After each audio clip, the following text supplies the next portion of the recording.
start today, I'd like to give a shout out to Mrs. Dolphin. She was my chemistry teacher in the 11th grade at St. John Bosco, and she just always put the extra time and care to help me understand the material. So I'd like to give a shout out to her for her extra yard for Teachers Week.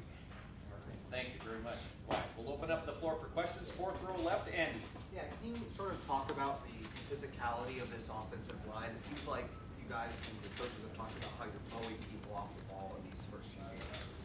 Yeah, I mean, that's kind of been the emphasis since fall camp. We wanted to change, the culture and what people were already making assumptions about us before the season even started. We're a young team and, we lost a lot of guys. So that's really just been the emphasis on kind of getting up on teams early and just trying to, assert your dominance as early as you can in the game. And, so far up to this point, I feel like we've done a pretty good job of doing it. Obviously, we're still looking at ways to get better as the weeks go on, but, we've definitely been trying to just play physical and play hard. So I think we've been doing a fair job at that. Front row right, Bill from Cleveland, from Columbus Dispatch. I watched the replay of the game, and one of the commentators said that after talking to IU's coaches, they said the right side of the line was they thought the weaker side of the line. Just wanted to get your thoughts on that. Have you heard that? And does that give you motivation? Does it have a reaction to that? Well, yes, I did hear that, and I just try not to focus on stuff that comes from outside of the team, and I understand that I get that there's probably going to be multiple comments like that made throughout the season.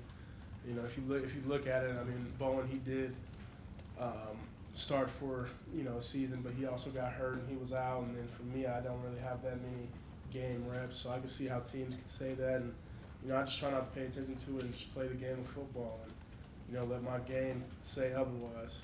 How well do you think you and Brandon are playing? I feel like we're getting better as the weeks go on. We're meshing very well. It's very fluid, and we're on the same page as far as like every play goes. And I feel like we're just continuing to get better as the weeks go on. And right next door, Joey from the Columbus Dispatch. Particularly with Brandon, it hasn't seemed like there have been a ton of pressures or much coming from even the right tackle spot. What does he do well in pass protection? You said, what does he do? Brandon Bowen, what does he do well in pass protection? He just does a great job of being patient, using his hands. He has the experience, like I said.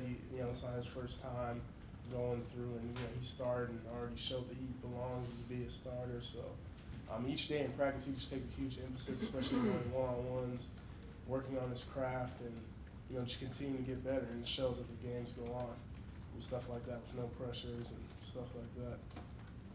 Second row right, Tony from the Ozone. Wyatt, you guys, all five of you, the starters, have graded as champions each week so far this season. Is that something you guys have now talked about? Is it something, I know it's something you strive for, but is it something that you guys are now, how do you not think about that, but also, try to live up to what you guys have done?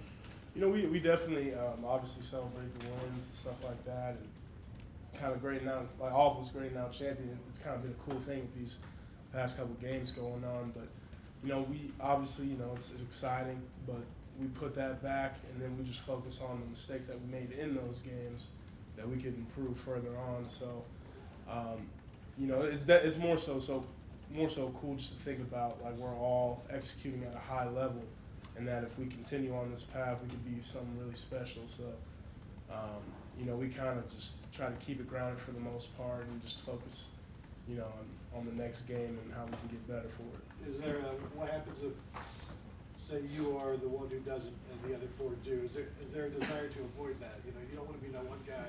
Yes, and that's another thing. It adds kind of our own little rivalry thing. Right now I think Jonah has the most knockdowns, so everyone's kind of trying to, knock him off the top. So, it adds its own friendly little rivalry to it. And obviously, if the whole offensive line is great now champion, if you're not, you don't want to be that guy. So it pushes us to work harder in practice and to go harder in the games. Fourth row middle, Patrick from BSB, Buckeye Sports Bulletin. Wyatt, on that 26-yard J.K. Dobbins touchdown run, it looks like you kind of got out into the second level and helped bring that. Is that something that was schemed for, or did you just do that on your own? Yes, it was something that was schemed for. I was accountable for that linebacker, and it just so happened, that when I stayed and tried to finish the block, I got in the way of the other defender, and that's what our coaches have been preaching to us this whole year, is to finish your blocks, because you never know when your block could be the block to kind of spring things open. And as far as my perspective, I just felt like I was just doing my job, and that was something that happened out of it. But it was exciting to see. I mean, and too, that run was crazy. He was looking like Marshawn Lynch out there, so it gets you fired up too, because what JK brings to the table, and he runs super hard, and he's been getting better as the weeks go on as well.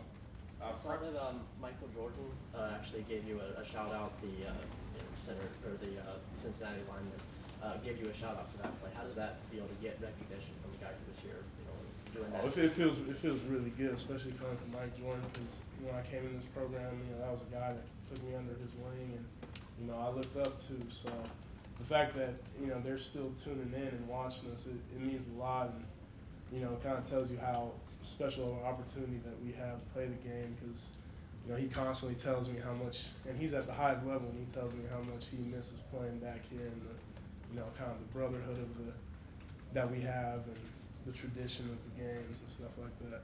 We got time for just a couple more questions. Front row left, Nathan from Cleveland.com.